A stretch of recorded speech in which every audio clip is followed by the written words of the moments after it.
கர்த்தர் நல்லவர். ஆமென். கர்த்தர் நல்லவர். ஹல்லேலூயா. கரங்களை உயர்த்தி முதலாவது ஆண்டவரை ஸ்தோத்திரம் பண்ணுவோம். கர்த்தர் நல்லவர், அவர் கிருபை என்றும் உள்ளது. கர்த்தர் நல்லவர், அவர் கிருபை என்றும் உள்ளது. கர்த்தர் நல்லவர், அவர் கிருபை என்றும் உள்ளது. சேனைகளின் கர்த்தர் பரிசுத்தர், பரிசுத்தர், பரிசுத்தர். சேனைகளின் கர்த்தர் பரிசுத்தர், பரிசுத்தர், பரிசுத்தர். சேனைகளின் கர்த்தர் பரிசுத்தர், பரிசுத்தர், பரிசுத்தர். ஆமென். 2025 ஆண்டு நிறைவடைய போகின்றது. இந்த கடந்த ஆண்டு முழுவதிலும், இந்த ஆண்டு முழுவதிலும் இம்மட்டுமாக நம்மை கண்மணி போல ஆண்டவர் காத்து நடத்தி வந்திருக்கின்றார். ஆமென். உபாகமம் 1வது அதிகாரத்தில் எழுதப்பட்டிருக்கிறது போல ஆண்டவர் சொல்கிறார், ஒரு மனிதன் தன் பிள்ளையை சுமந்து கொண்டு நடந்து வருகிறது போல அவர் நம்மை இம்மட்டுமாக நம்மை வழிகளிலெல்லாம் சுமந்து கொண்டு வந்திருக்கிறார். ஆமென். ஹல்லேலூயா. ஒரு தகப்பன் தன்னுடைய பிள்ளையை எப்படி தோள் மேலே சுமந்து நடக்க தெரியலை அப்படின்னு சொன்னால் தோளில் சுமந்து கொள்வோம் இல்லையா, நம்ம பிள்ளையை தூக்கி கொள்வோம் இல்லையா. எத்தனை வயது ஆனாலும், 3 வயது 4 வயது ஆனாலும் கால் வலிக்குது, அம்மா கால் வலிக்குதுன்னு சொன்னால் என்ன செய்வீங்க? நீங்கள் தூக்கிக்கிடுவீங்க, நீங்கள் தூக்கி சுமந்து கொண்டு போவீங்க. அதே போல் நாமும் கூட எத்தனையோ முறை ஆண்டவர் சமூகத்தில் பலவீனமான நேரங்கள், சோர்ந்து போன நேரங்களில் அப்பா நடக்க முடியலைன்னு சொல்லி அவரை நோக்கி கூப்பிட்ட நேரங்கள்ல எல்லாம் ஆண்டவர் நம்மை சுமந்து கொண்டு வந்திருக்கிறார். ஆமென். ஹல்லேலூயா, ஹல்லேலூயா. எனவே ஒன்றுக்கும் கலங்காதிருங்கள். ஆமென். இம்மட்டும் உதவி செய்த எபினேசர் இனியும் நம்மோடு இருந்து நம்மை அருமையாக நடத்துவார். ஏசாயாவில் எழுதியிருக்கிற 2வது வசனம் பாருங்கள். தண்ணீர்களை கடக்கும் பொழுது நான் உன்னோடு இருப்பேன், ஆறுகளை கடக்கும் பொழுது அவைகள் உன்மேல் புரளுவதில்லை, அக்கினியில் நடக்கும் பொழுது அக்கினி ஜுவாலை உன் பேரில் பற்றாது, நீ வேகாதிருப்பாய் என்ற வாக்கு தத்தத்தின்படி ஒருவேளை கடந்த நாட்களில் ஆண்டவர் தண்ணீர்களின் நடுவே நம்ம நடக்கும் பொழுதும், இல்லை அக்கினியை போல சூழ்நிலைகளில் நம்ம கடந்து வரும் பொழுதும் யோசித்து பாருங்கள், நம்மோடு கூட அவர் இருந்தார். ஆமென். ஹல்லேலூயா, ஹல்லேலூயா. ஆண்டவருக்கு நன்றி சொல்லுமா? கரங்களை உயர்த்தி நன்றி சொல்லுமா? ஹல்லேலூயா, ஹல்லேலூயா. அனுதின போராட்டங்கள் இல்லை, அனுதின பிரச்சனைகளில் தண்ணீர்களை கடக்கும் பொழுது திடீரென்று வருகின்ற வெள்ளம் போல வருகிற பிரச்சனை, ஆறுகள் வெள்ளம் போல வருகிற சத்துரு வெள்ளம் போல எழும்புவான் என்று எழுதியிருக்கிறபடி வெள்ளம் போல பிரச்சனை வந்த பொழுதெல்லாம் ஆவியானவர் கொடியேற்றினார். ஆவியானவர் நம்மை அருமையாக நடத்தி கொண்டு வந்தார். சில நேரத்தில் பற்றி எரிகிற அக்கினி போல பிரச்சனை நடுவே கடந்து போகும் பொழுதும் கூட நம்ம அதில் வெந்து போகாமல், இல்லை அக்கினியின் மனம் கூட நம்மேல் வீசாத படிக்கு நம்மை அருமையாய் காத்தார். நம்மோடு கூட இருந்து நம்மை காத்து வந்தார். ஆமென். ஹல்லேலூயா, ஹல்லேலூயா.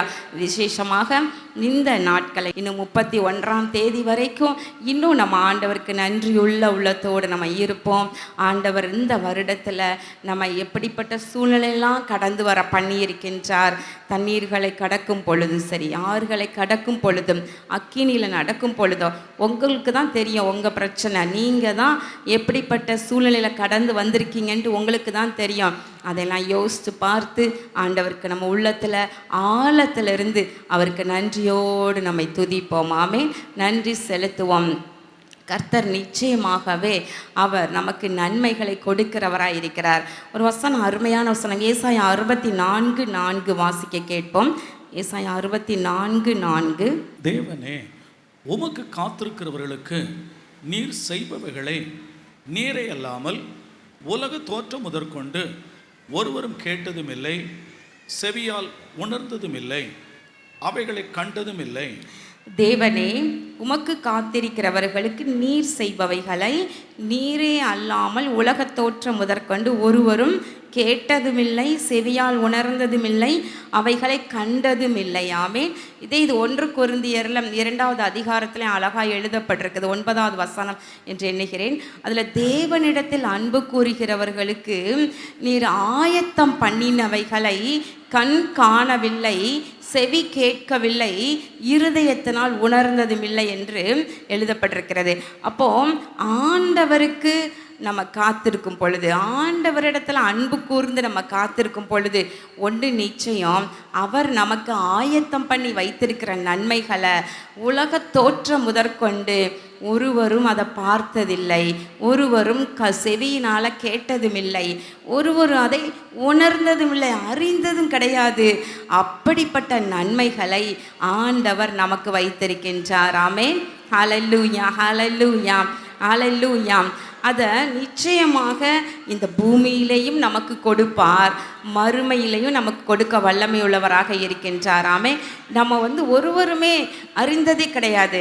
ஒரு 10-20 ஆண்டுகளுக்கு முன்பதாக என்று எண்ணுகிறேன், ஒரு சகோதரி என்னிடத்தில் அடிக்கடியாக தங்களுடைய குடும்பத்தின் பாரங்களை பகிர்ந்து கொண்டு ஜெபிக்கும்படியாக சொல்லுவாங்க. அப்போ அவங்க நல்ல வசதியான குடும்பத்தில் பிறந்தவங்க. அவங்களுடைய அப்பா பெரிய ஒரு டாக்டர் அந்த ஊர்லேயே. அவங்க நல்ல வசதியானவங்க. இந்த சகோதரியை திருமணம் செய்து கொடுத்த இடத்துல அவருடைய கணவருக்கு சரியான வருமானம் இல்லாமல் அவங்க கொஞ்சம் கஷ்டப்பட்டுக்கிட்டே இருந்தாங்க. அவங்களுக்கு 3 பிள்ளைகள். அப்போ அந்த பிள்ளைகளுடைய படிப்பு இதற்கெல்லாம் அவ்வப்போது அவங்க தன்னுடைய பெற்றோரிடமே சார்ந்து இருக்க வேண்டியதாக இருந்தது. ஆனால் அப்போல்லாம் அவங்க அப்பா ரொம்ப ஸ்ட்ரிக்டாக பல கேள்வி கேட்டு, நல்லா படிக்கிறாங்களா, நல்ல மார்க் வாங்குறாங்களா, அப்போ தான் நான் ஃபீஸ் கட்டுவேன் என்று சொல்லி ரொம்ப ஸ்ட்ரிக்டாக பேசி கரெக்டாக அந்த பணத்தை மட்டும் கொடுப்பாராம் ஃபீஸ் கட்டுவதற்கு. அப்போ அவங்க சொல்லுவாங்க, என் அப்பாட்ட நிறைய குமிஞ்சிருக்குது, நான் ஒரே ஒரு பொண்ணு தான், எனக்கு கேட்டதெல்லாம் ஏன் கொடுக்க மாட்டேங்கிறாரு, 1000 கேள்வி கேட்டு கொடுக்குறாங்க அப்படின்னு சொல்லி வருத்தப்பட்டுட்டே இருப்பாங்க. அப்போ அவங்களுடைய மகளுக்கு திருமணம் ஒழுங்காக வேண்டியதாக சூழ்நிலை வந்தது. மாப்பிள்ளை வீட்டார் பெண் பார்க்க திருமண சம்பந்தம் பேச வர்றாங்க. ஆனால் அந்த சகோதரியின் கையில் மகளுக்கு திருமணம் நடத்தி வைப்பதற்கு அவங்கக்கிட்ட வசதியே இல்லை. அப்போ இவங்க பயந்து தன் தகப்பனாரிடம் ஃபோன் பண்ணி, என்னுடைய மகளுக்கு இந்த திருமணம் செய்ய நினைக்கின்றோம், திருமணம் சம்மந்தம் பேச வர்றாங்க அப்படின்னு சொன்ன உடனே அவங்க அப்பா சொன்னாராம், அவங்க தகப்பனார் சொன்னாராம், திருமணம் சம்பந்தம் பேச வரும் பொழுது, மாப்பிள்ளை வீட்டார் வரும் பொழுது நானும் உன்னுடைய அம்மாவும் உங்கள் வீட்டுக்கு வர்றோம், நாங்கள் பார்த்து அவங்கள பேசுகிறோம் அப்படின்னு சொன்னாங்களாம். அப்போ அந்த சகோதரிக்கு ஒரே ஆச்சரியம், என் திருமணம் ஆனதுலேருந்து எங்கள் வீட்டுக்கு எங்கள் அம்மா அப்பா வந்ததே கிடையாது, ஆனால் இன்றைக்கி என் மகளுக்கு திருமணம் மாப்பிள்ளை வீட்டார் வர்றாங்கன்னு சொன்ன உடனே என்னுடைய தாயாரும் தகப்பனாரும் வர்றாங்க அப்படின்னு எனக்கு ஃபோன் பண்ணி சந்தோஷமாக சொன்னாங்க. அப்புறம் பார்த்தா அவங்க மாப்பிள்ளை வீட்டாரை பார்த்த உடனே அவங்களுடைய பெற்றோருக்கு ரொம்ப பிடிச்சிருச்சு. இந்த சகோதரனுடைய தகப்பனார் பேசினாராம், அந்த மாப்பிள்ளையிடம் பல கேள்விகள் கேட்டு, நல்லா படிச்சிருக்கிறானா, ஆண்டவர் ஏற்றுக்கொண்டிருக்கிறானா, ரட்சிக்கப்பட்டிருக்கிறாங்களா, தன் பேத்தியை எப்படி வைத்து கொள்வார் என்றதெல்லாம் நல்லா கேட்டு, அப்புறம் அவரே என்னுடைய பேத்திக்கு நான் இவ்வளவு நகை போடுவேன், இவ்வளவு பணம் நான் செலவு பண்ணுவேன், இப்படி கல்யாணத்தை நடத்துவேன், இவ்வளோ கார்லாம் தருவேன், என்னைக்கு டேட் ஃபிக்ஸ் பண்ணலாம் என்று சொல்லி அருமையாக ஜாம் என்ற திருமணத்தை நடத்தி வைத்தாராம். பாருங்களேன், அந்த சகோதரிக்கு ஒரே ஆச்சரியம். ஸ்கூலுக்கு ஃபீஸ் கட்டனா கூட கேள்வி கேட்டு 1000 கேள்வி கேட்டு என் தகப்பனார் உதவி செய்வார். ஆனால் என்னுடைய பிள்ளைக்கு திருமண நேரத்தில் நாங்கள் நினச்சே பார்க்கல, இப்படிலாம் என்னுடைய மகளுக்கு திருமணம் ஆகும் அப்படின்னு நினச்சே பார்க்கல. அந்த அளவுக்கு நல்ல ஜாம்னு என்னுடைய பெற்றோர் நின்று அவ்வளவு செலவையும் செய்து நடத்தி வைத்தார்கள் என்று சொல்லி சந்தோஷமாக தெரியப்படுத்தினாங்க. பாருங்களேன், ஒரு பூமியில் இருக்கிற ஒரு மனுஷனே பாருங்களேன், தன்னுடைய பேத்திக்கு இவ்வளவு அருமையாக அவர்கள் நினச்சி பார்க்க முடியாத அளவுக்கு செய்வாரானால், நம்முடைய தகப்பன், பரம தகப்பன் நமக்கு செய்ய இருக்கின்ற நன்மைகளை நம்ம கண் காணலை, யார் கண்ணும் காணலை, நம்ம கண் மாத்திரம் இல்லை, நமக்கு செய்கிற நன்மையை யாருமே பார்த்ததில்லை, யாருமே கேட்டதில்லை, யாருமே அதை உணர்ந்தது கிடையாது. தம்மிடத்தில் அன்பு கூறுகிறவர்களுக்கு, தமக்கு காத்திருக்கிறவர்களுக்கு ஆண்டவர் இவ்விதமாக ஆண்டவர் செய்ய போகிற நன்மையை ஒன்றும் நமக்கு தெரியலை, இப்படி தான் செய்ய போகிறாரா அப்படின்னு இன்றைக்கும் நமக்கு தெரியாது. ஆனால் ஆண்டவர் ஒவ்வொருவருக்கும் அருமையாக ஆயத்தம் செய்து வைத்திருக்கின்றார். ஆமென், ஹல்லேலூயா. ஆனால் நம்ம இடத்துல என்ன எதிர்பார்க்கிறார்? கர்த்தருக்கு காத்திரு. ஆமென், கர்த்தருக்கு காத்திரு. தேவனிடத்தில் அன்பு கூறு, ஆண்டவரிடத்தில் அன்பு கூறு, ஆண்டவரிடத்தில் பொறுமையாக காத்திருங்கள் என்று சொல்லி வசனம் திரும்ப சொல்லுகிறது. கர்த்தருக்காக காத்திரு. சவுல் வந்து சாமுவேலுக்காக வந்து பலி செலுத்துவதற்கு சாமுவேல் வரும் வரைக்கும் அவருக்கு காத்திருப்பதற்கு பொறுமை இல்லாததுனால அவர் தானே பலி செலுத்தி அவர் தானே தன் இஷ்டப்படி நடந்து கொண்ட பொழுது ஆண்டவருடைய கோபம் வந்ததுன்னு பார்க்கின்றோம். இப்படி சவுல் இப்படி ஒவ்வொன்றாய் செய்யும் பொழுது அவர் ராஜாவாக இருந்தார். அவரிடம் இருந்த அந்த ராஜாங்கம் தாவீதுக்கு கடந்து சென்றது என்று பார்க்கின்றோம். அப்போ நம்மிடத்தில் ஆண்டவர் என்ன எதிர்பார்க்கிறார்? என் பிள்ளைகள் எனக்கு காத்திருக்கிறாங்களா, என்னிடத்தில் அன்பு கூறுறாங்களா? வாழ்க்கையில் எவ்வளவோ போராட்டம் வரலாம், எவ்வளவோ பிரச்சனை வரலாம், ஆனால் கொஞ்சம்தான் இதை தாண்டிடலாமாமே, இதை தாண்டிடலாமாமே. இஸ்ரவேல் ஜனங்கள் அழகாய் வனாந்தரத்தில் நடந்து கொண்டு வரும் பொழுது அவங்களுக்கு 3 நாள் சுற்றி வந்தாலும் தண்ணி இல்லாமல் போனது. அப்போ அவங்க எல்லாம் எல்லாரும் வந்து முறுமுறுத்து பயங்கரமாக ஆண்டவருக்கு விரோதமாக பேச ஆரம்பிச்சிட்டாங்க. ஆனால் ஆண்டவர் வந்து இப்போ மாறாவின் தண்ணீரை மதுரமாக மாற்றி கொடுத்தார். ஆனால் அதை தாண்டின உடனே ஏலியும் இருந்தது இல்லையா? அதற்கடுத்து உடனே ஏலியும் வந்தது. அவங்க கொஞ்சம் பொறுமையாக இன்னும் கொஞ்சம் தூரம் நடந்திருந்தாங்கன்னா ஏலியுமை சந்தித்திருப்பார்கள். ஆமென். முறுமுறுக்காமல் அருமையாக அவங்க அந்த ஏலியுமில் உள்ள ஆசீர்வாதத்தை அவங்க ருசித்திருப்பாங்க. இப்போ ஒருவேளை நம்ம காத்திருக்கிறது கடுமையாகத்தான் இருக்கும், நம்மளால் வந்து அதை தாண்டுவதற்கு பொறுமை இல்லாமல் இருக்கும். ஆனால் கொஞ்சம்தான் ஏலிம் நமக்கு காத்திருக்கின்றது. ஆமென். ஹல்லேலூயா. மாறாய் போன்ற அனுபவத்தில் நம்ம முறுமுறுக்காமல் நம்முடைய வாயை நம்முடைய உள்ளத்தை நம்ம காத்து கொள்ளுவோம். ஆனால் இந்த மாறாவை கடந்த உடனே ஏலிம் செழிப்பான பகுதி தேவன் நமக்கு வைத்திருக்கின்றார். ஆமென். ஒருவேளை இந்த ஆண்டில் அல்லது இத்தனை காலம் உங்கள் வாழ்க்கையில் பல சூழ்நிலைகளை நீங்கள் போராடி தாண்டி வந்திருக்கலாம். சில நேரத்தில் இந்த மாறாவை தாண்ட முடியல என்று சொல்லி முறுமுறுக்க ஆரம்பித்திருக்கலாம். ஆனால் நீங்கள் காத்திருங்கள், கர்த்தருக்கே காத்திருங்கள், திட மனதாயிருந்து கர்த்தருக்கே காத்திருங்கள், அப்பொழுது அவர் நம்மை ரட்சிப்பார் என்று எழுதியிருக்கிறபடி கர்த்தருக்கு காத்திருக்கிறவர்களுக்கு ஆண்டவர் செய்ய இருக்கிற நன்மைகள் இந்த 2025 ஆண்டில் எனக்கு ஒரு நன்மையும் ஆண்டவர் கொடுக்கலையே, நான் கேட்ட நன்மைகள் ஒன்றும் கிடைக்கலையேன்னு சொல்லிட்டு வேதனையோடு நீங்கள் வந்திருக்கிறீங்களா? பரவாயில்ல, அந்த 2025 ஆண்டு உங்களுக்கு ஒரு காத்திருக்கிற வருஷமாக இருந்திருக்கலாமாமே. ஹல்லேலூயா. காத்திருந்து தேவனை நோக்கி வெயிட் பண்ணுகிற வருஷமாக இருந்திருக்கலாம். ஆனால் இனி அவர் உங்களுக்கு செய்ய போகிற நன்மைகளை 2026 ஆண்டில் கர்த்தர் உங்களுக்கு செய்ய போகிற நன்மைகளை உங்கள் கண் பார்க்கலை, உங்களுடைய செவி கேட்கலை, உங்களுடைய இருதயம் உணரலை. ஆமை, நிச்சயமாக உங்களுக்கு நீங்கள் எதிர்பார்த்திராத நன்மைகளை நிச்சயமாய் கர்த்தர் செய்வார். ஆமே. நம்ம எல்லாரும் எழும்பி ஜெபம் பண்ணுவோமா? எல்லாரும் எழும்பி என்று ஆண்டவருக்கு நன்றியுள்ள இருதயத்தோடு ஆண்டவருக்கு ஸ்தோத்திரம் பண்ணுவோம். இந்த 12 மாதங்களும் நம்மை பராமரித்து, நம்மை போஷித்து, நம்மை காப்பாற்றி, ஏற்ற நேரங்களில் நமக்கு தேவையான நீர் பாய்ச்சி நம்முடைய ஆத்துமாவை போஷித்து அருமையாய் நடத்தி கொண்டு வந்த தெய்வத்திற்கு கோடான கோடி ஸ்தோத்திரங்கள். எல்லாரும் கோடி கோடி ஸ்தோத்திரம் சொல்லுவோமா? கர்த்தருக்கு கோடான கோடி ஸ்தோத்திரங்கள், கர்த்தருக்கு கோடான கோடி ஸ்தோத்திரங்கள், கோடான கோடி ஸ்தோத்திரங்கள். என் கால் சறுக்குகிறது என்று சொல்லும் பொழுது உமது கிருபை தாங்கினதே, கர்த்தருடைய கிருபை நம்மை தாங்கினதே. நமக்கு பலனில்லாத நேரங்களில், நம்மால் நடக்க முடியாத நேரங்களில் கர்த்தர் நம்மை சுமந்து கொண்டு வந்தார், நம்மை சுமந்து கொண்டு வந்தார். ஒரு மனிதன் தன் பிள்ளையை சுமந்து கொண்டு போவது போல இதுவரைக்கும் நான் உங்களை சுமந்து கொண்டு வந்தேன் என்று ஆண்டவர் நம்மை பார்த்து இன்றைக்கு சொல்லுகின்றார். இதுவரைக்கும் நான் உங்களை சுமந்து கொண்டு வந்தேன். இன்னும் சுமப்பார். அவர் நம்மை கைவிடவே மாட்டார், நம்மை வெட்கப்படுத்தவே மாட்டார், நம்மை யார் முன்பதாகவும் நம்மை விட்டு கொடுக்கவே மாட்டார். ஹல்லேலூயா. நீங்கள் உங்கள் பிள்ளைகளை விட்டு கொடுப்பீங்களா? உங்கள் பிள்ளைகளை மற்றவங்களுக்கு முன்பதாக நீங்கள் விட்டு கொடுப்பீங்களா? விட்டு கொடுக்கவே மாட்டீங்க.